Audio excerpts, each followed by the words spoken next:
looking, throwing in the end zone. Caught it! Montana, touchdown, John Taylor. Young to the air, Young to Jerry Rice, touchdown San Francisco. Young stumbles on the way back and fires up the middle. Pass is caught by Owens.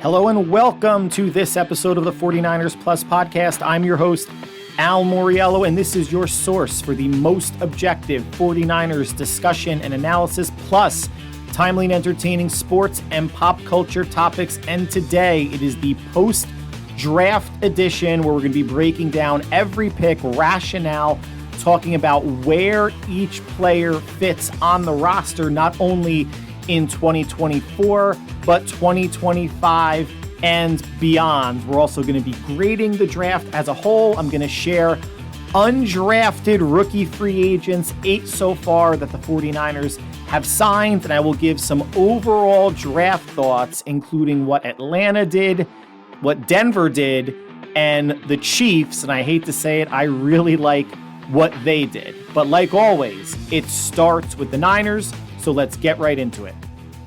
Let's talk Niners. So the draft has come and gone, and both Brandon Ayuk and Deebo Samuel are still on the roster. What a shock. Not to me and probably not to many of you, but reading, social media reports by, highly respected, journalists. I'm not talking about content creators, people that have a source that this is going to happen, which is just nonsense for clicks and engagement. Diana Rossini of ESPN, among others, Michael Silver, longtime Sports Illustrated columnist, we're hearing grumblings that one of those players could be moved. We're going to get into the reasons why, shortly. It didn't make sense at all from a team talent standpoint and a financial standpoint to move either one of them, but really Deebo. But, seeing some reactions to the draft during, and we'll get into the first pick. We're going to get into all the picks. I know that was controversial for a lot of people watching, myself included. First pass, when the pick happened. But anybody that's criticizing the 49ers draft on, where is the immediate impact player? Where is the immediate impact starter that's going to make the 49ers a better team, distance themselves from other teams in the NFC to make sure that they get back to the Super Bowl, and if they face Kansas City, that they beat them this time.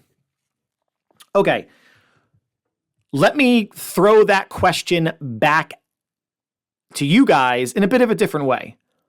Where were the spots, the positions, or the openings that the 49ers could have taken or could have needed or used a starter? Forget impact starter. I mean, when you're drafting down at 31 at the bottom of each round, even with trade ups in the second, third, fourth round, it's very rare that you're going to get an impact player.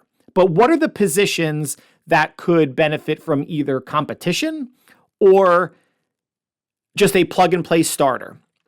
Well, on offense, if anybody wants to say, offensive line somewhere, the Niners are happy with their starting five. Their opinion means more than mine, more than yours. They are bringing back their 5 starters. And based on how the draft went, it should give you a pretty good idea of how they feel about those 5 starters. No one's going to supplant McCaffrey. No one's going to supplant Kittle, Purdy, Ayuk or Deebo, because they're still on the roster. And maybe to an extent, Juwan Jennings as the number 3 wide receiver, and of course, there's no other fullback on the roster. Okay, so nowhere on offense could an impact player really make a huge difference that you're going to look back and say, wow, that was a phenomenal Pro Bowl or borderline Pro Bowl type season. Defense. Niners brought in 2 defensive tackles. They brought in Leonard Floyd, Yetur Gross-Matos. Anybody on the line anywhere where the Niners were drafting going to make an impact? Probably not. Linebacker, maybe with Dre Greenlaw being down for at least the first probably 4 to 6 to 8 weeks. But they did bring in Devondre Campbell. They re-signed Demetrius Flanagan-Fowles. They have D. Winters, Jalen Graham. As a rookie linebacker, you want to take a rookie linebacker in the second or third round when there's other needs? No. Cornerback, you have two starters in Charvarius Ward and Diamondor Lenore. It's whether Lenore is going to play in the slot or outside. They brought in Isaac Yadam. They brought in Rock Yassin. It's going to be the second year of Darrell Luter being on the team. Sam Womack's third year. Ambry Thomas is going to be cut, so it's not going to matter. So cornerback, all right, maybe. We're going to get to that. In safety, potentially, as you have Talanoa Hufanga coming off of an ACL, you have Jair Brown at starting free safety, who showed a lot of promise the second half of the season and through the playoffs, intercepting Patrick Mahomes in the Super Bowl. And then George Odom behind them. So where are we looking, guys? Safety, maybe corner, maybe. And that's it. So the theme to me going into this draft, and it was verified by who they chose and listening to John Lynch and Kyle Shanahan talk about the draft after the fact, is 2024 depth and some or half of the draft being 2025 starters. There is nothing wrong with that when you have as talented a roster that San Francisco has.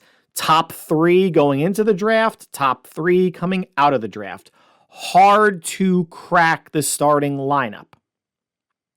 That doesn't mean you don't take players that could contribute, whether it's special teams or as a backup, or if a starter gets hurt, that they could step in.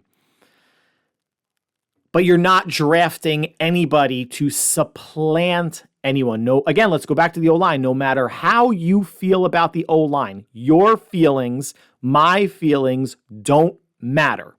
Plus, it's a rookie, and Shanahan has trust issues with younger players.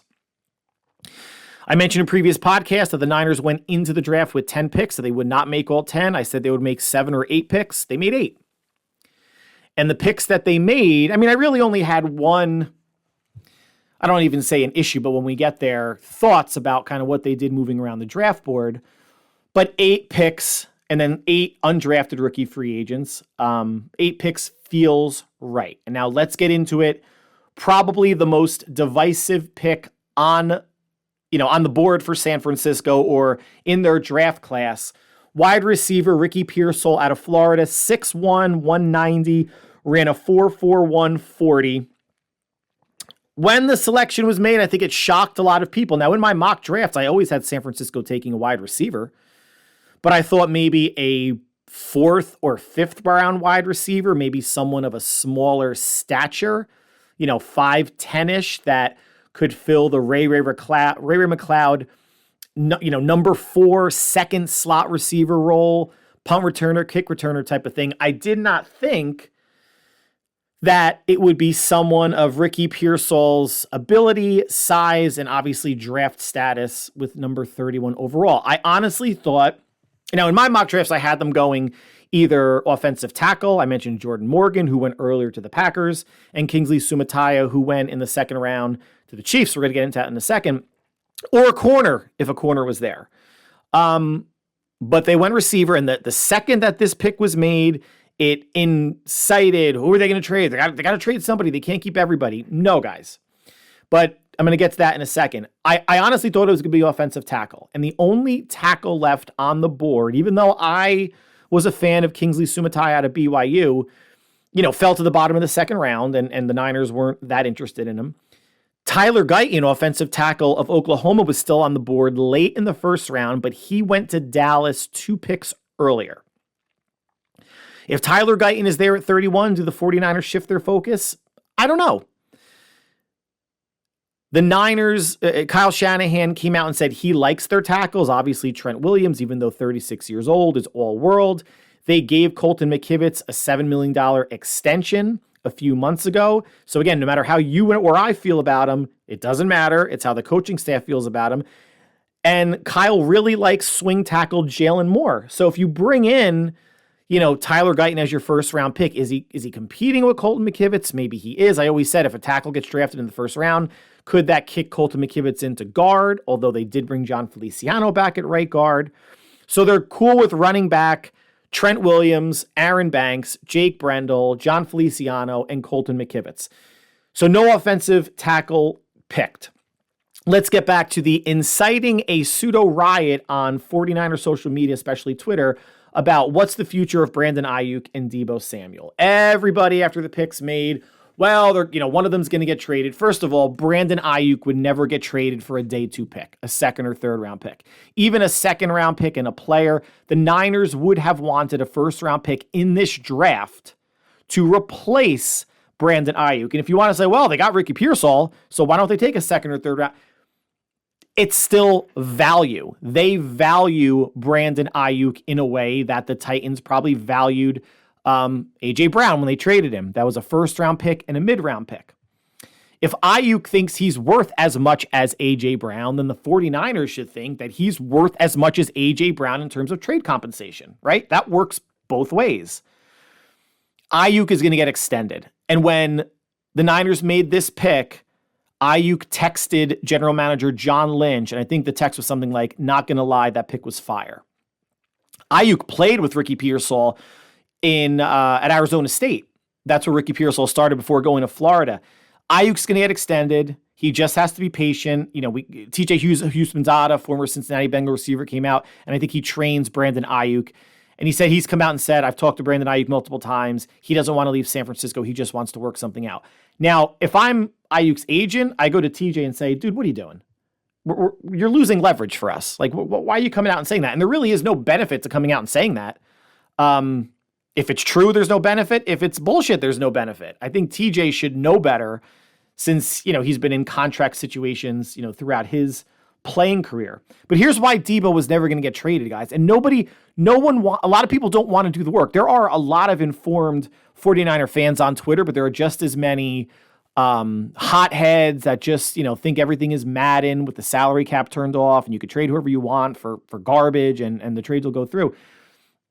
If Deebo was traded during the draft, it would be a $21.7 million dead cap hit for San Francisco. The Niners would only save $6.9 million. And there are people out there saying, well, it's not about the dead cap hit, it's about the savings. And that $6.9 million, would be added to the $6.5 that they have. So they would have about $13.5 million of cap space, to extend their draft class and anybody else that's out there if they make any late free agent, signings. Deebo, I still believe, is going to be here. And again, the theme is this might be the last year where the band is all together. I've seen like a Michael Silver column saying that this is going to be the last dance for the 49ers. And I don't have access to, whatever site it was. But if you saw the Bulls' Last Dance documentary, the Last Dance was literally their last chance at a title before the Bulls management broke it up. Phil Jackson gone, Michael Jordan, Rodman, Pippen. I don't know if Kerr stuck around. Kukoc, I think, was there.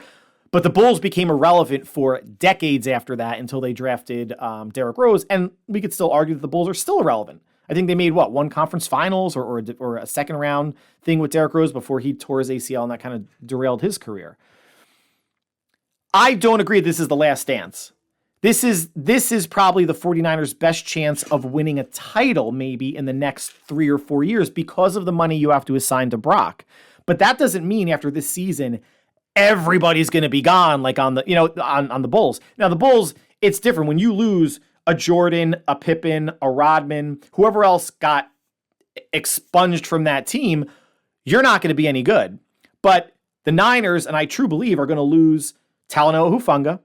They're going to let him walk. He's going to be too expensive. Dre Greenlaw, they're going to let him walk, too expensive. Plus, there are players coming off of injuries, and I hope they recover, obviously, fully 100%. The Niners make a huge push in the playoffs this year and hopefully get, a Super Bowl win. And it could be Charvarius Ward, although there's something interesting with him. He counts in 2025, and he's not on the roster as a $12 million dead cap hit. So they're going to be paying, or not paying. They're on the books for $12.5 million, and he's not even going to be playing for them, which I think would make them potentially work out a deal for him, but he or Diamador Lenore is going to be gone. But that does not mean, and Deebo, I think, is going to be gone. Now, that's losing, some players. Some really good players, Pro Bowl players. But you still got Purdy, you still got McCaffrey, you still got Kittle, you're going to have Ayuk, you're going to have Ricky Pearsall, you're going to have Leonard Floyd, your D tackles, a really good, a great linebacker in Fred Warner, an ascending safety in Jair Brown. there is still an immense amount of talent on this team. So it's not the last dance. It's not going to blow up the roster after 2024. I think everybody should kind of chill out with that. But if Debo is traded after June 1st this year, the Niners are on the hook for $6.6 million. They save $22 million. There's no issue with cap this year for the 49ers. They are $6.5 million under the cap. They'll get another $18 million freed up after June 1st with the Eric Armstead release. So that gives them $24.5 million. And they could potentially, they're not going to need to move anything else around. Their draft class is probably going to need about, $6 to $9 million. And we'll see if any undrafted free agents make the team. There are no cap concerns with the 49ers. Where Debo is going to fall in terms of getting released or traded, and I think he knows this, next year in 2025, after this upcoming season, he's not going to get released. If he's traded before June 1st, Niners are on the hook for $15 million. They save $9 million. If it's after June 1st, they're on the hook for $6.6 million. They save $17.6 million. Trading Debo does not make this team better. Drafting Ricky Pearsall does, and I know there was some grumblings from Niner fans. Who else was there? Ladd McConkey, receiver out of Georgia, Adonai Mitchell from Texas, Keon Coleman, Florida State, and Malachi Corley from, I believe, Western Michigan, who went to the Jets. This was about wide receiver depth. I've said on previous podcasts, when Debo misses time in 2024, and he will, because he plays very physical, and Ayuk has been healthy, but you never know. It all takes is one bad step for an ankle, a toe, a hamstring, whatever. One of them goes down. They do not have a starting caliber outside receiver. It is not Juwan Jennings. It's not Ronnie Bell. It's not Danny Gray. It's not Trent Taylor that they brought back. Not to say Ricky Pearsall is starting quality day one, but I feel better about him stepping into an outside receiver role than anyone else they have on the receiver currently, except maybe Chris Conley. But with a logjam at receiver, he might not make the 53. He may be a practice squad receiver, which is still okay due to injury. If a receiver gets injured, they can call him up 3 times until they have to sign him to the active roster. But Ricky Pearsall, as I mentioned, started at Arizona State, played 1 year with Brandon Ayuk. Then after a couple years was transferred to Florida. This past season, or the past 2 seasons at Florida, he led the Gators in receiving. This past season, 65 receptions for 965 yards. Punt returns, 11 for 126. He's seen as a crafty route runner, fast but not a blazer. He can use leverage to set up defenders and manipulate coverages. And his scout had this to say about him. I don't know how fast he is. Well, he's 4.41, but he gets open and he's got great hands. He just needs a more accurate quarterback. Well, he's going to the 49ers where Brock Purdy completed nearly 70% of his passes in 2023. Now, what's his fit? This year, he's going to be challenging for wide receiver 3 reps with Juwan Jennings. At worst, he's a wide receiver 4, and you're saying, first round pick. He's wide receiver 4. This is a team that doesn't really go 3 wide all that often, let alone, they do go 3 wide somewhat often, but not as often as other teams. And they certainly don't go 4 wide all that often. If they do, it could either be Kittle or they like Juszczyk, maybe sometimes out wide as a matchup problem with a linebacker. But that's because they didn't have a Ricky Pearsall in the past couple of years. So I think this year, going to challenge some reps from Jennings, maybe get some looks at punt return. And in 2025, he is going to be the starter opposite Brandon Ayuk. I was not thrilled with the pick initially. Just like anything, you're upset. Don't make that phone call. Don't post something and, don't write something on Twitter and post it. Give yourself some time to think about it, to comprehend, to digest what's going on. I like the pick.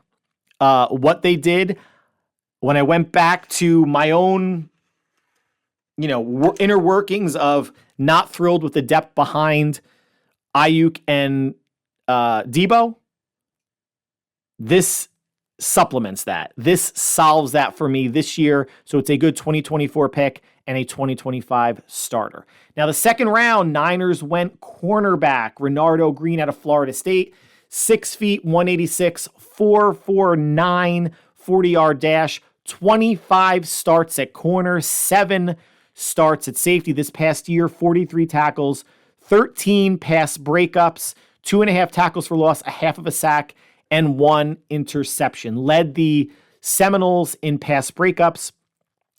He's a press cornerback, but he can play off. He's got good body control, good running with receivers, mirroring routes, could get a little grabby, things that, he might not, that he got away with in college, he might not get away with in the NFL. He's not big, 6 feet's a good height, 186. He can maybe use another 5 or 10 pounds without sacrificing speed, but he's willing in run support. Now, I had the 49ers, going cornerback, as early as round 1, as late as round 3 or 4. Here was another opportunity that the Niners could have potentially gone tackle, but in the 9 picks before the Niners went, through offensive tackles went Patrick Paul from Houston, Blake Fisher from Notre Dame, Roger Rosengarten from Washington, whom the Niners had, I guess, a semi-private workout with. John Lynch went up to Washington to see him work, went 2 picks prior to the Niners pick to Baltimore. So I guess when he went, the Niners looked at who was on the board at tackle, including Kingsley Sumatai out of BYU, who I still, maybe he's not a first-round tackle, but he could be a second-round tackle. The Niners swapped picks with the Chiefs. The Chiefs just moved up one. The Niners moved back one. And the Chiefs took offensive tackle Kingsley Sumatai. So to me, that was almost, insult added to injury in a way. But it's obvious that the 49ers, again, like Kyle Shanahan said, they like Trent Williams, they like Colton McKivitz, they like Jalen Moore, regardless of how we feel about them. They could have had an opportunity to take Kingsley. They did not want him. So they let the Chiefs move ahead of them, and the Niners took Renardo Green at corner. This is a pick that Mel Kiper labeled the biggest reach of round 2. Other cornerbacks that could have been a consideration, Andrew Phillips out of Kentucky. I had him in my mock, and in a lot of mocks, I had him going in the 4th round. We actually went in the 3rd. Elijah Jones out of Boston College, and Jarian Jones, a fellow Florida State Seminole, are 3 corners that went in the 3rd round. The Niners, with Renardo Green, made the last pick in the 2nd round. Now, what's Renardo Green's fit? So I think he can compete for a starting spot outside cornerback or slot cornerback. At the worst case scenario, he's a solid backup in 2024, and he'll move into a starting spot in 2025. As I mentioned, Charvarius Ward and Diamador Lenore are going to be free agents after this season, as are Isaac Yadam, Rock Ya-Sin, and Ambry Thomas, although who cares about Ambry Thomas? So again, another pick.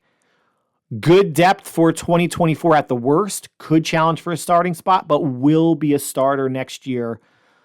And looking ahead to when they are scheduled to have 5 cornerbacks test free agency. I think it'll be 4 because I think Ambry Thomas will be released. He will not be on the 53-man roster.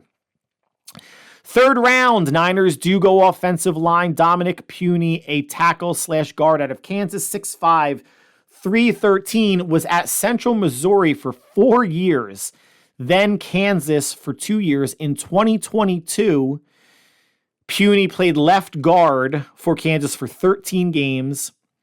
In 2023, he was left tackle for 13 games. And Central Missouri, he played left tackle for 15 starts and right tackle for 13 starts. So throughout his career, 44 starts for Dominic Puny. His 2 years at Kansas, 0 sacks on 735 career passing snaps. And again, 13 at left guard, 13 at left tackle.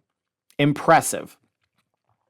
So the Niners waited till the 3rd. They got someone, and people are envisioning, even though his most recent stint last year was starting every game at left tackle, people envision him sliding into guard. And if that's the case, he is a backup and could be a more reliable backup than Spencer Burford, but has tackle experience, left and right tackle experience. So he could play there in a pinch if needed. But solid depth piece who, again, depth piece in 2024, starter in 2025. Why? Because Aaron Banks, left guard, and right guard John Feliciano are free agents after this season. So this could be a plug-and-play starter in 2025. 25. The only thing I'm not questioning the pick because the Niners need offensive line help. We all know that. Definitely depth, if not someone to contest for a starting job somewhere. I don't think it's going to happen, but somewhere on the line. Could tight end have been an option here? Between this pick and their next pick in the 4th round, 4 tight ends went. Jatavian Sanders of Texas, Theo Johnson to the Giants, Eric Allwent, and A.J. Barner from Michigan went as well. One of those 4 could have been a tight end picked here. Could have been maybe penciled in as tight end 2 behind George Kittle. But again, the Niners either did not like any one of those tight ends or just liked Dominic Puny more and wanted offensive line help here. So Niners go O-line in the 3rd. In the 4th, with what might be their best pick in the draft, the 49ers select Malik Mustafa, safety out of Wake Forest, 5'10", 209, started 22 games the last 2 years. Total stats those last 2 years, 138 tackles, 13 tackles for loss, 3.5 sacks, 5 pass breakups, 2 forced fumbles, and 1 interception. Stout, powerfully built safety who is very good in run support, but he has played split safety and some single high to, in the future, pair with Jair Brown. What's the fit? Right now, safety 3, maybe safety 4 if the 49ers defensive staff has more trust in George Odom to begin the season. But as high as safety 3 behind Jair Brown and Talanoa Hufanga, who is still recovering from the ACL, as I mentioned earlier, starter in 2025. They are not going to bring Talanoa Hufanga back with the cap restraints that they have. And this is a pick that was an eye for the future. And it's funny, the Niners seem to have a type at safety, no taller than 6 feet. Jair Brown, I think, is 5'11", 5'11 and a half. And Malik Mustafa is built in the Tayshaun Gibson mold, 5'10-ish, 205, 210 pounds. Might not be the fastest safety. He can run, but more of someone who can potentially cover the short to intermediate routes, drop him down in the box for run support, like they did with Hufanga before the injury, and Tayshaun Gibson was doing as well. But again, can play deep halves, can play deep single high as well. So 2024 depth, 2025 starter. Next pick, the Niners actually traded up. They traded 2 of their 5th round picks to move up here to select Isaac Guerendo, running back, Louisville, 6 foot, 221, a 4.33, 40-yard dash. Another player that I had mocked to San Francisco during the many mocks that I drafted, but was one that I highlighted last week in my predictions, either he or Dylan Laub as a running back the Niners should look at. I mocked Malik Mustafa to the Niners a bunch as well, in addition to Renardo Green. So prior to the Niners making this pick, 3 running backs went in the 3 of the 4 picks prior to the Niners making this pick, but the Niners traded up before that run on running backs happened. So it's not as if the 49ers saw a run on running backs and had a late scramble and said, oh, let's get up there because there's a run on running backs and we want to make sure we get our guy. They made that trade before that run happens. Now, Guerendo, 5 years at Wisconsin, 1 year at Louisville. His last year at Wisconsin, 645 rushes for 385 yards and 5 touchdowns, 17 receptions for 115 and a score. His lone year at Louisville, 132 rushes, 810 yards, 11 touchdowns, 22 receptions for 234. Now he's fresh because he only started 1 game in his college career, and that was 1 start this past year at Louisville. He does have some kick return ability, 30 kick returns in the last 2 seasons. He has good hands. We're not going to say he's as disciplined and talented pass receiver, a route runner as Christian McCaffrey. Of course not. But swing passes out of the backfield, he can accomplish. Willing pass protector, big, strong running back, 6 feet, 221, biggest running back on the roster. He has 3 down ability potentially in time. Now, what's his fit? This year, running back 3 or running back 4, make no mistake, it's obviously McCaffrey.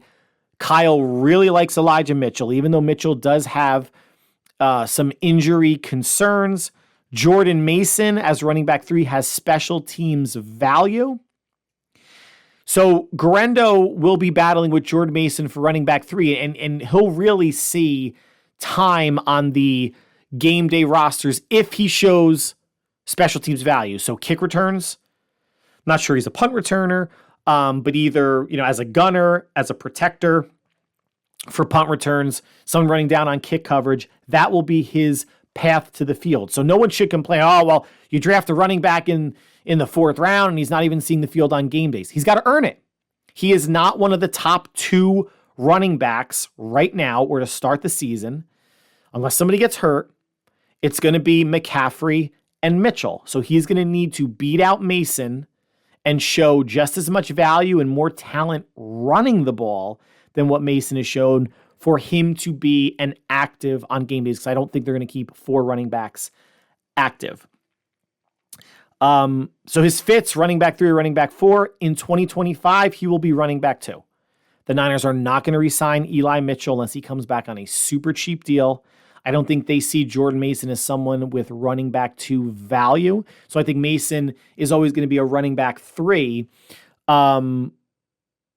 Running back 3/running back 4, but he has great special teams value. And as we've all seen, he is a hard runner.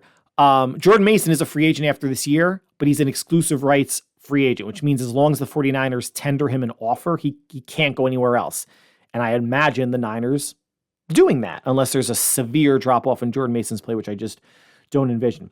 The only other place the Niners maybe could have gone at positionally with this pick, and once they traded up, they knew the position and the player they wanted to trade up for. They weren't going to go anyplace else. But at this pick, there was the only, to me, really tight end worthy to draft in this draft. And the Niners did not have any 5th round picks because they traded both up to get Guerendo. They could have taken Jared Wiley out of Kansas State. I liked him. Big, 6'5", 6'6", 250, was there. And he went 2 picks later to the Chiefs. So let's go the second, 4th round pick for the 49ers. Wide receiver Jacob Cowing, Arizona, 5'8", 168, ran a 4.3, 840. He was at UTEP for 3 years, then Arizona for the last 2. So a lot of traditional seniors, 5th and 6th year seniors that the Niners are drafting. They're drafting experience. 52 starts in Jacob Cowing's college career. Last year at UTEP, 69 receptions, 1,354 yards and 7 touchdowns. 2022 in Arizona, 85 for 1,034 and 7 touchdowns. Last year, 90 for 848 yards. Great short area burst, great agility in and out of his breaks quickly without decelerating, and he's stronger than expected for his size. When they drafted another wide receiver, I think this was an eyebrow raiser for a lot of us as well. You take a receiver with your 1st round pick, Enrique Pearsall, have people questioning, oh, what are they going to do with Debo or Ayuk? Now you take another wide receiver in the 4th, and now people are really thinking, oh, maybe one of them's got to go. But again, no, this is about wide receiver depth. It's about speed. It's about looking who you have on the roster and drumming up competition or making your position group better. Plus, Juwan Jennings being a free agent after this year and Debo probably being traded after this year. So these 2 players could be your replacements for those 2 players. And I'm not saying replace their productivity 100%, but in terms of slotting, these could be wide receivers 2 and 3 in 2025 because Brandon Ayuk will be wide receiver 1. Now, in the short term, we're going to talk about next week, how much do they like Ronnie Bell or Danny Gray, Chris Conley? Tay Martin is destined for the practice squad. They brought Trent Taylor in on a 1-year non-guaranteed deal to be a potential punt returner. They got a lot of receivers on the roster, and this might be the deepest their receiving room has looked in the offseason since Shanahan and Lynch have been here. A lot can happen between now and then. Performance, injuries. There are things that can affect the shakeout of this wide receiver room. For now, it doesn't matter. You need 90 players in camp. May the best 5 or 6 receivers win. They're not going to carry more than 6. We're going to be talking about my projected 53-man roster in next week's podcast. I just wanted to make sure I devoted a good amount of time to the draft this episode. So no picks in the 5th. That means bottom of the 6th round. The Niners had their next pick. They select Jarrett Kingston, guard, USC, 6'4", 306. Washington State is where he started his college career, then transferred to USC. He has experience everywhere on the line except for center. And that's not to say that he can't get experience at center, but 45 total starts in his career. At Washington State, started at left guard, 24 games. Left tackle, 10 games. In 2022, Jarrett Kingston allowed 0 sacks and 398 pass snaps at left tackle. And Washington State, much like many of the teams in the Pac-12, 10, Pac-2, I guess they are now, right? Throwing conference, and to not allow a sack, impressive. USC this past season, 6 starts at right guard, 6 starts at right tackle. So obviously more experience on the left-hand side of the line, but someone that's going to kick in more than likely to guard, could potentially have some center ability, just needs to practice it. But again, like their 3rd round pick, Dominic Puny out of Kansas, could play tackle in a pinch, has 15 starts at tackle. That's a little more than really, a season's worth, but has the ability. Now, the only thing I would question with this pick at all is if the Niners were looking for a backup center, maybe an eye to replacing Jake Brendel, even though he's under contract for 2025, but if they wanted to replace him next year, Bo Limmer, center from Arkansas, was selected 2 picks later to the Rams. Just as big as Jarrett Kingston, I think 6'3", 6'4", 310 or close to it. Obviously, he has ability to play center, but could play guard as well. So if Limmer was the pick there, you have center guard flexibility, and with Puny, you have guard tackle flexibility. But again, it comes back down to liking their tackles, liking Jalen Moore, and figuring out now. I think it's going to be interesting what the backups are going to look like for San Francisco. I will go over that next week. They have their 5 starters. They will not carry 10 offensive linemen. There is too much talent at other positions like receiver, corner, that they're going to have to figure out defensive line, where they are going to need to not go heavy, not carry an extra player. The offensive line, they're going to max out at 9 on their 53. But the fit for Jarrett Kingston, backup in 2024, potential practice squad. The Niners don't have fantastic depth at offensive line right now, but with the players that they have, Spencer Burford, they're bringing in Dominic Puny, Corey Luciano. I'm blanking on the player that one of the backs they have now that I'm a fan of, Ben Barch. Not a guarantee that Jarrett Kingston makes the roster. So backup or potential practice squad in 2024, but come 2025, again, you're losing 2 starting guards. He has potential starting ability at guard, or at worst case scenario, a backup. Again, 2024, backups, depth, support, with maybe stepping in at 2025. Guys, that was the theme. And the last pick, 7th round, close to the end of the 7th round, Niners go linebacker Tatum Bethune out of Florida State, 5'11 and a half, 229. Not a blazing 40 by any means, 4.75 40-yard dash. He was a 3rd-team All-ACC player, 3 straight seasons with 70-plus tackles. In total, these last 3 seasons, 5 total sacks and 3 interceptions. I had in every one of my, mocks, at least for the last, say 2 to 3 weeks that I was doing mocks, I always had the 49ers taking a linebacker with their 7th round pick. And I'm glad that the Niners were of like mind. There was no need to spend a 3rd or 4th round pick, or heck, they didn't have a 5th round pick or even a 6th round pick on a linebacker. A 7th round pick, you're taking a flyer on a guy for this year. We're talking about fit. He can challenge for linebacker 5 or linebacker 6. Should the Niners carry 6 linebackers? I think it'll be probably 5 linebackers and Dre Greenlaw on PUP. So, he could push D. Winters, could push Jalen Graham. I mean, Warner's obviously not going anywhere. Devondre Campbell's not going anywhere, and neither is Demetrius Flanagan-Fowles. So you have maybe these 3 players. Plus, they brought in a converted safety from the Cardinals, Curtis Robinson on the practice squad. So you have basically 3 or 4 players that are going to be fighting for basically 2 positions. If he can win out linebacker 5, again, if they keep 6, I highly doubt it. Practice squad, not a bad thing for a year. And the same in 2025. He could be fighting for maybe linebacker 4 or 5 or potentially practice squad again. 7th round, guys, what are you getting? Right? There's been 240 picks made up to this point. Taking a flyer on a linebacker and some of the things I were reading, his tape may not be used for, instructional film for prospective linebackers, but this guy's a football player. The speed, may be used against him a bit, not a blazer, not super tall, but, 5'11 and a half, nearly 6 feet. It's not necessarily short either.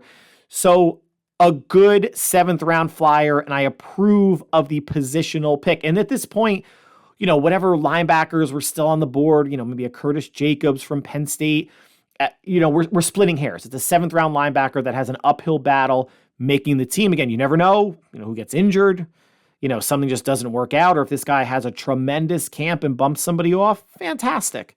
But fighting for linebacker 5 on the roster. Now, overall, let's give a grade before we transition to undrafted rookie free agents. I think this draft overall hit on a lot of needs. And I think there was a good intersection of need meeting talent. I'm not going to say best player available because everybody, every draftnik, content creator, people that do mock drafts are going to have their own interpretation of best player available. But I think the idea of drafting a receiver, actually 2 receivers, who could add a different dimension, especially with Jacob Cowing, his speed, his agility, hopefully some punt return ability, which Ricky Pearsall at receiver has as well. Pearsall specifically, a different number 3 in the slot, faster, much faster than Jawan Jennings. Probably has better hands than Jawan Jennings. Not as strong, not as physical. May not be the 3rd down machine that 3rd and Jawan is, but gives a different look as wide receiver 3.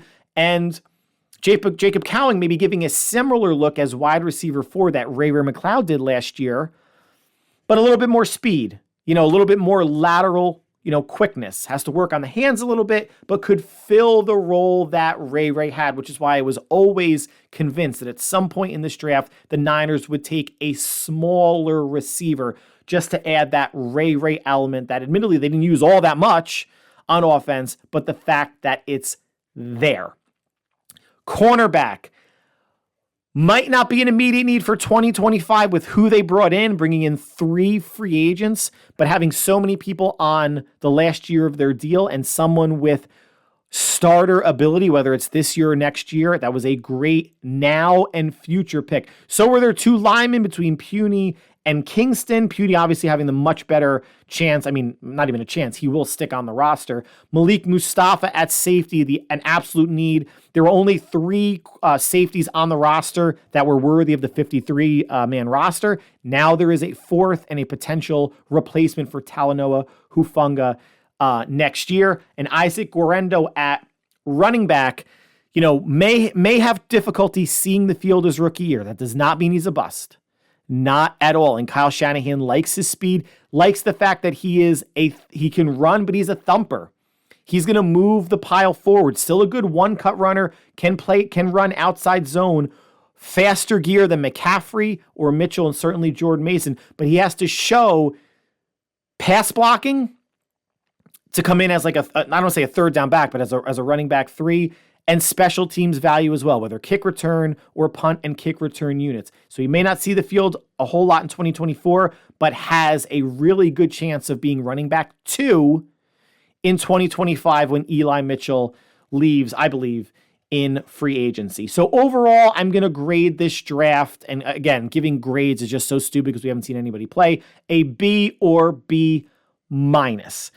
There weren't really many, knocked it out of the ballpark picks, but I like the positional value they got. I like the players that they got. I like adding youth, adding speed for 2024 and beyond, but keeping an eye on positions that will be light in 2025 and filling those needs: receiver, cornerback, safety, and offensive line. And remember this, they're not done. There could be free agents, that they could sign this year. There are a bunch of free agents that if the Niners sign even just one, it will not count towards the compensatory draft pick with the Niners. Always keep an eye on. You obviously have cuts coming in August and September. And then after 2024, obviously there's more roster building, free agency, the draft for 2025 to keep supplementing the roster. I thought this was a great way to supplement with youth, talent, and speed and depth for 2024. And I'm going to keep saying it with an eye on 2025. It's plus time. So let's move on to undrafted rookie free agents that signed. Quick note, including the above 8 selected players in the draft, the 49ers have 84 players now on their roster. The max is 90. There are 8 undrafted rookie free agents that they have signed as of this recording on Monday. So either, they're going to have to release 2 on the roster already or just have to figure out how to get to that 90-man limit. But first we want to talk about is Evan Anderson, defensive tackle out of FAU, 6'3", 326, a run-stuffing nose tackle. Played in 39 games with 7 sacks over 4 years. He had 3.5 sacks last year. This is not somebody that, should he make the team, is going to really push the pocket the way, well, he may, push the pocket, but not beat double teams or swim past any offensive linemen, to generate sacks, but could be a decent base down nose tackle that the Niners felt good enough that they gave him $280,000 guaranteed with his salary. Now that made a lot of people to believe, or leading a lot of people to believe like, oh, he's got a really good shot at making the roster. No. That's a nice amount of money, and they needed to give that to him to assure that he would be part of the 90-man training camp roster. But remember, Hargrave's in front of him, Jordan Collins, Malik Davis, and God, who am I blanking? Kevin Givens. And they're all making $2 million or more. So while $280,000 seems like a lot, it's not, but it'll get him to stick around on the practice squad. Maybe, I don't think they're going to carry 4 defensive tackles. I think they're going to carry 5 DNs, 4 defensive tackles with, a couple on the practice squad. I think that's where Evan Anderson's going to end up. I think that's where all these guys are going to end up. And I know as we get in closer to training camp or closer to OTAs and training camp, one or 2 or more of these 3 undrafted rookie free agents are going to turn into training camp heroes. Players that the fans believe have a much, much, much better shot of making the roster than anybody that's level-headed, understands that it's going to be hard for some rookies to crack the roster, let alone rookies that were selected in the draft, let alone undrafted rookies. But good for Evan Anderson. He adds some, additional size on the line, biggest D lineman I think that they have, at least weight-wise. And if he could, show out well in OTAs in preseason and he finds himself on the practice squad, he can get elevated for a couple of games. No shame in that. Next is tight end Mason Pline out of Furman. Again, another one that's drumming up a lot of interest because the Niners, we all thought we're going to draft a tight end and didn't. So here's an undrafted tight end. Remember, guys, all undrafted for a reason.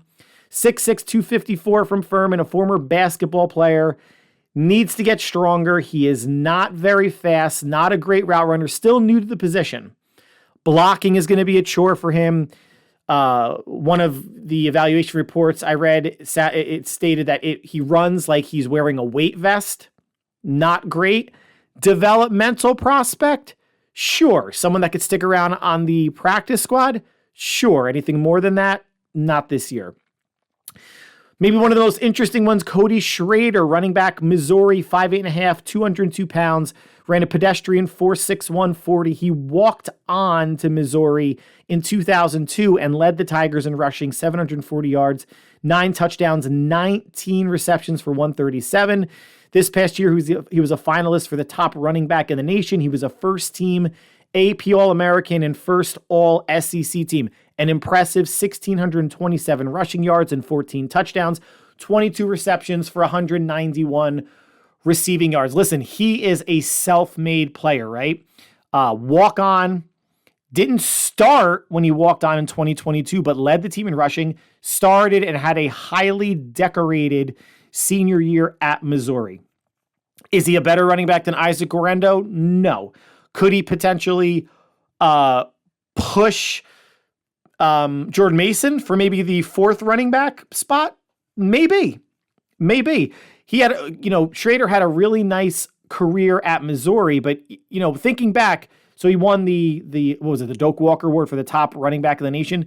Think back historically how many Heisman Trophy winning running backs or quarterbacks or leading rushers in a certain conference or across football just don't make it in the NFL. And I'm not throwing cold water on this.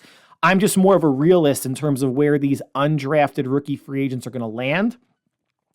Corey Schrader, I think, is going to land on the practice squad. If there's an injury or he has a phenomenal camp and something happens with Jordan Mason, could he be the number 4? Sure. But he's got to show special teams value, which I don't know if he really showed that, being a vital offensive piece of Missouri's team the past couple years. Next is Jalen Mahoney, a cornerback / safety out of Vanderbilt, 5'11", 200 pounds. In his career, he amassed 160 tackles, 22 pass breakups, and 4 interceptions. There is a log jam at cornerback, not so much at safety, but most of Mahoney's snaps have come at corner. Log jam right now, great camp body, and, maybe destined for the practice squad. Another offensive lineman, Brazen Mays, out of Southern Miss, 6'4", 295. He's got 28 starts under his belt, 11 at center, 4 at right tackle, 13 at left tackle. So versatility is a plus for a lineman. And I know we're not enamored with the 49ers offensive line, especially the backups. He will be competing. But again, practice squad at best for Brazen Mays. Highly decorated offensive lineman from Michigan, Drake Nugent, a center, 6'1.5", 298, so small by center's standards. He started out in Stanford in 21 and 22. He had 24 starts at center, transferred to Michigan for this past season, 2023. He was a finalist for the top center in the nation, first team All Big Ten, all 15 starts at center. He's powerful, doesn't have long arms, can withstand a bull rush, not fantastic in space if he has to block on an island at center. I mean, the Niners do incorporate a lot of zone blocking, so that should help. Maybe after a year on the practice squad, could he challenge maybe Jake Brendel in 2025 or be a legit backup in 2025?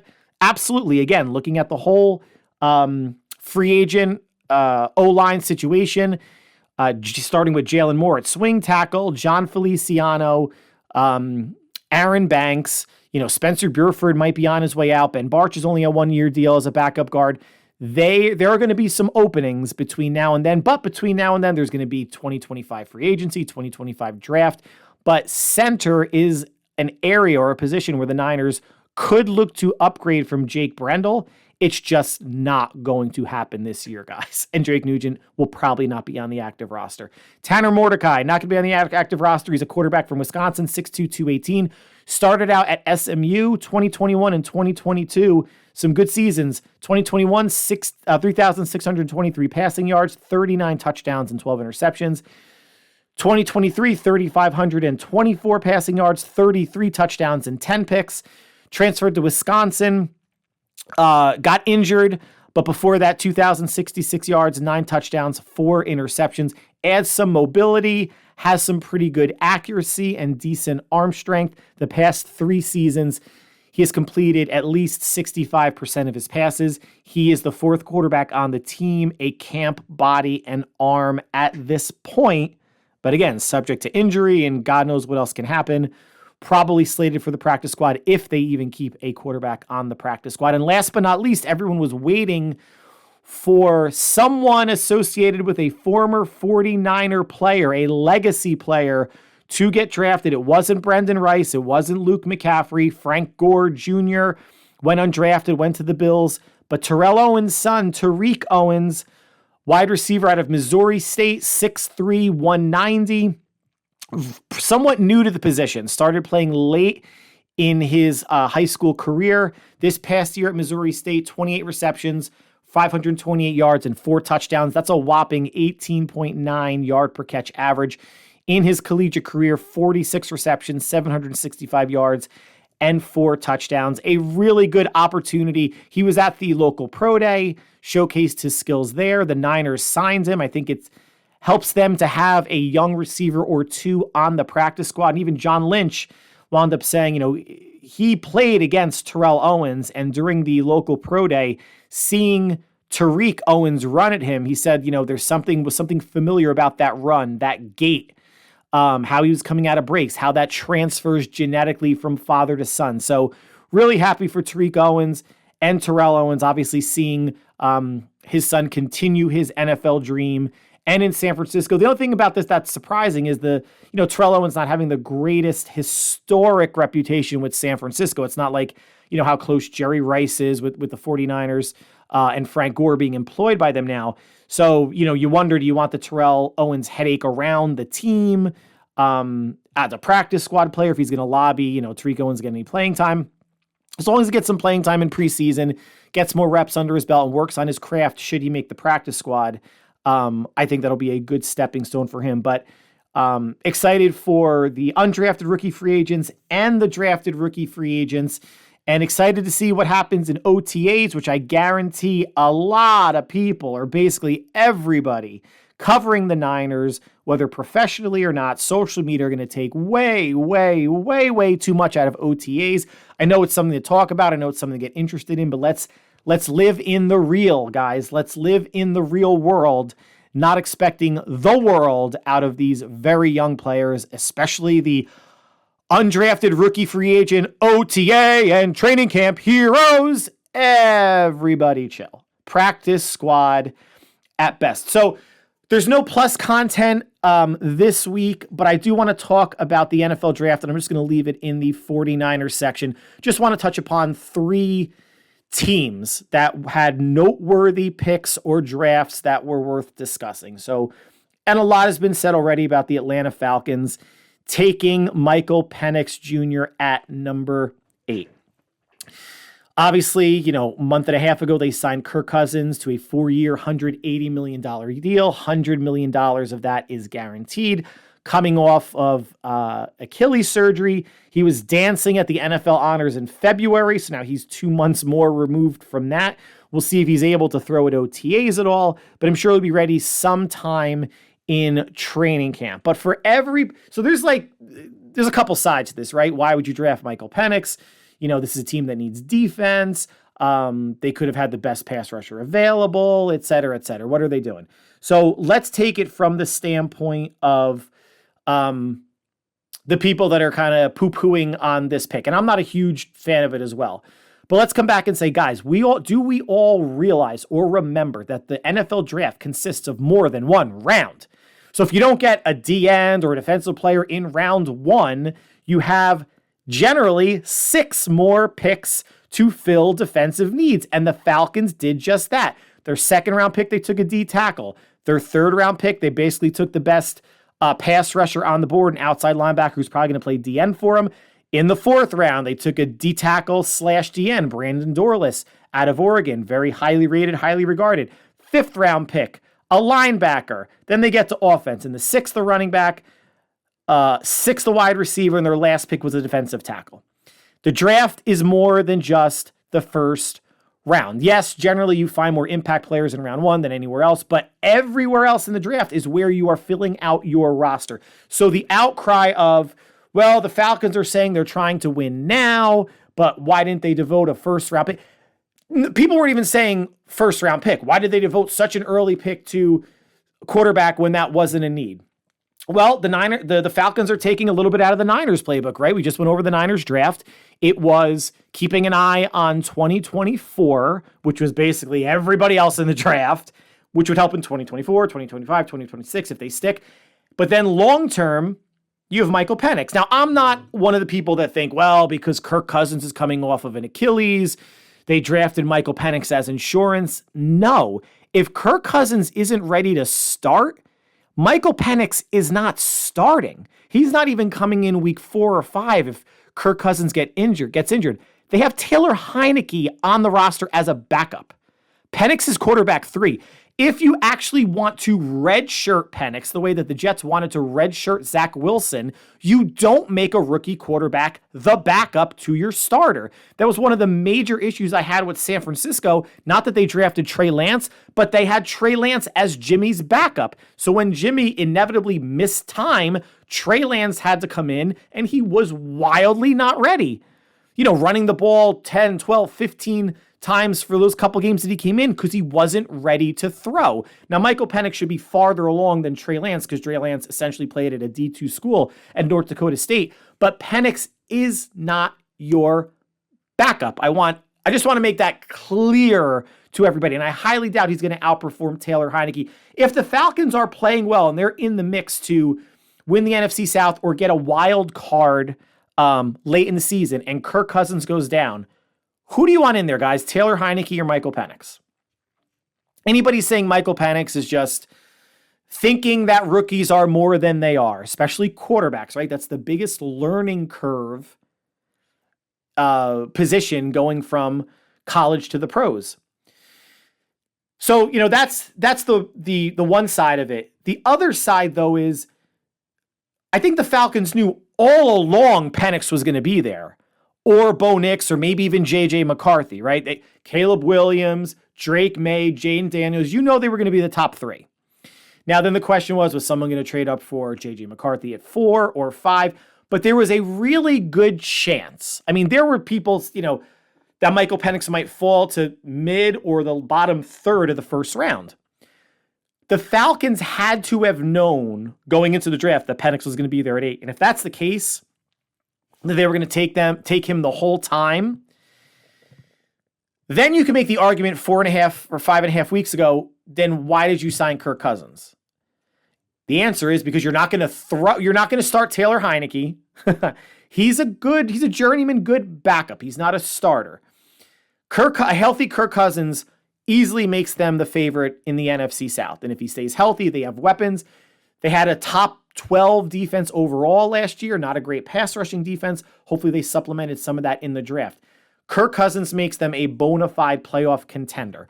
Taylor Heineke and Michael Penix do not. But it's just curious that what's not being stated here is that the Falcons probably honed in on Michael Penix the entire time. Even while they were flirting with Cousins, signed Cousins, had the conversation with him during the legal tampering period, and even the day that they signed him, they knew that they were drafting Michael Penix. And there's nothing wrong with that because, again, the draft is more than one round. Let's talk about Denver next and quarterback. The fact that the Broncos took Oregon Duck quarterback Bo Nix at 12. Nix started his career at Auburn, and during his time there, you would say, well, he's probably not really that huge of a pro prospect, maybe, a mid to late round draft pick. Really boosted his stock in his 2 years at Oregon.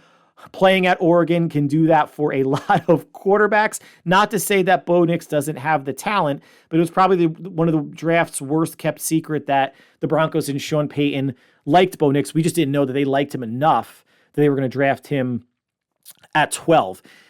If they had an idea, Bo Nix was going to be there at 12. There's no way anyone was taking Bo Nix in the top 10, top 11. Broncos were safe at 12.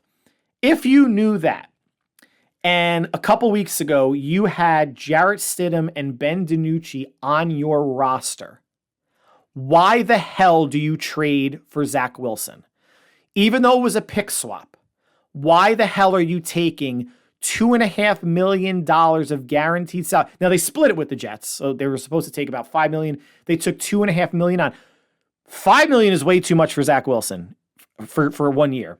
Don't you think $2.5 million is a little much for Zach Wilson based on what he has shown thus far. And it's not like the Broncos are overflowing with talent, or Sean Payton has shown that he knows what to do with a quarterback who's not Drew Brees, right? He's the one that drafted Taysom Hill and thought that Taysom Hill was going to be like the next multi-dimensional. He started him off, like tight end, and then brought him in a backup quarterback. He started some games.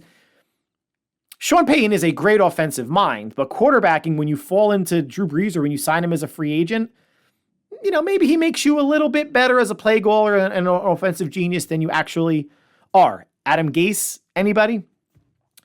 Zach Wilson wasn't going anywhere. If you knew you were going to draft Bo Nix, and if he was there at 12, it looked like the plan was, we're going to draft Bo Nix. I don't know what player that could have fallen out of the top 11 that the Broncos would have taken other than the player, a quarterback that Sean Payton likes a whole lot. If that's the case, what the hell was the rush to sign Zach Wilson? I don't think Zach Wilson's better than Jarrett Stidham, plus Jarrett Stidham has a year in Sean Payton's offense. I'm not even sure if Zach Wilson's better than Ben DiNucci. And I don't think Ben DiNucci was there last year. I'll have to check. I'm just not up on my Denver depth chart at the QB3 level. Zach Wilson would have been there the second day of the draft, the third day of the draft, this week, next week. Who was trading for Zach Wilson? So now you have 4 quarterbacks on your roster. It's basically a free-for-all. I mean, it literally could be, of these 4, a free-for-all competition of who's going to start. It should be Jarrett Stidham. He's got the most experience. Then I don't know if Bo Nix is the backup, or it's Wilson, or if DiNucci has a say of anything like that. Whatever. Denver's not going to be very good anyway, right? But it felt like you rushed to trade for a quarterback no one wanted, and we knew you wanted Bo Nix, and we knew he was going to be there at 12. So it's just a waste of a roster spot and a waste of $2.5 million.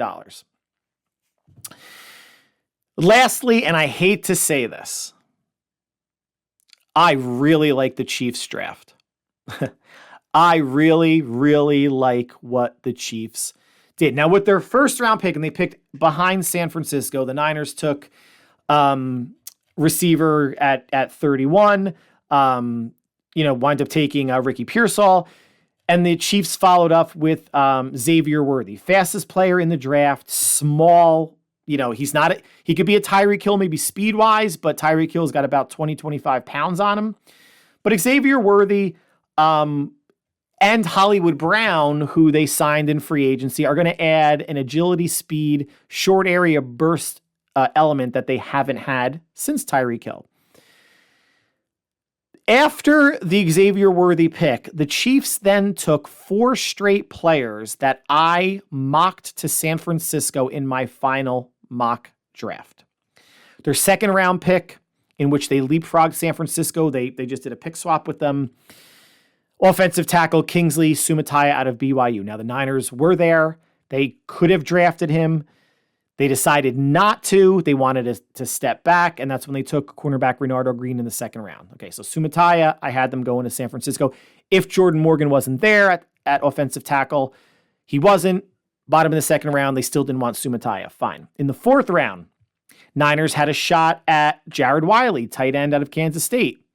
Took Isaac Guerrero instead. I like Jared Wiley as a tight end. Niners didn't. Chiefs have, obviously, Travis Kelce among others, but took a good, number 2, number 3-ish tight end, with starting potential down the road when Kelce retires. Okay. Safety Jaden Hicks out of Washington State. I had the Niners taking a safety. In some mocks, it was Malik Mustafa out of Wake Forest. In my last mock, it was Jaden Hicks from Washington State. A little bit bigger, 6'2", 210. Malik Mustafa is 5'10", 210. Has a little bit more range, can play center field a little bit more, maybe isn't as physical as Malik Mustafa. Glad the Niners took safety, and it might be splitting hairs since I'm actually not a pro scout. But Hicks goes to the Chiefs. In the 5th round, the Chiefs take center guard Hunter Nourzad out of Penn State. He was the second offensive lineman that I had the Niners selecting either I think it was in the 5th round, might have been in the 6th. Could have been a backup center this year to Jake Brendel. Obviously has guard flexibility. He could have potentially been the pick instead of the guard that the Niners took out of USC, Jarrett Kingston. Chiefs go there, and then they go cornerback Kamal Hayden from the Tennessee Volunteers, and then offensive lineman, another O-lineman, C.J. Hansen. The Chiefs are widely regarded as a top 5 offensive line in the league. That didn't stop them from drafting a backup tackle and someone who could potentially push into guard in Sumataya, and a center/guard in Hunter Nourzad. They added strength to strength. Then as far as Jared Wiley and Jaden Hicks goes, and these 2 offensive linemen, I'm going to say, Christ, guys, if it's good enough for the Chiefs, it's good enough for the Niners, right? And every one of these picks was made behind San Francisco. I'm not saying the Chiefs' scouting department is better than San Francisco's. I'm not saying that even that these players will probably wind up playing better than the players that the Niners picked. This is merely and purely a players that when I was doing evaluations and looked at, watched tape and mocked, those were 4 straight players: Sumatai at tackle, Wiley at tight end, Hicks at safety, Hunter Nourzad at center or guard, that I thought would be good picks for San Francisco. I mean, right now, the way the Chiefs are stacked, none of these players are going to come back to hurt them because they're going to be potentially all backups. Maybe Jaden Hicks gets some sort of look in a 3 safety set. But again, hate to say it, but I like the way the Chiefs drafted. So that's going to conclude the 49ers podcast for this week. Like always, I want to thank you for taking time out of your busy schedule, for making us part of your listening routine. Next week, we're going to be back with plus content, including Zack Snyder's Rebel Moon Part 2 on Netflix. Watched it, have a lot of thoughts, and I finished the 2nd book of the 3-Body Problem series. First series is on Netflix, 8 episodes, highly recommended. I finished book 2 called The Dark Forest, and I'm on to book 3, but I will have a review of book 2 to share with everyone next week as well. And the 49ers section of next week's podcast, probably dropping on Monday, we're going to be going over position by position, analyzing where the drafted players fit in, where the undrafted players fit in. And I'll tell you right now, those are all practice squad players. And C, making a very, very way too early prediction of the 53-man active roster, which obviously won't get solidified until the beginning of September. But until then, whatever you are watching, sports, streaming, cable, if you're outside getting exercise, whatever you are doing, enjoy it. Stay happy, stay healthy, stay safe, and we will talk soon. Take care.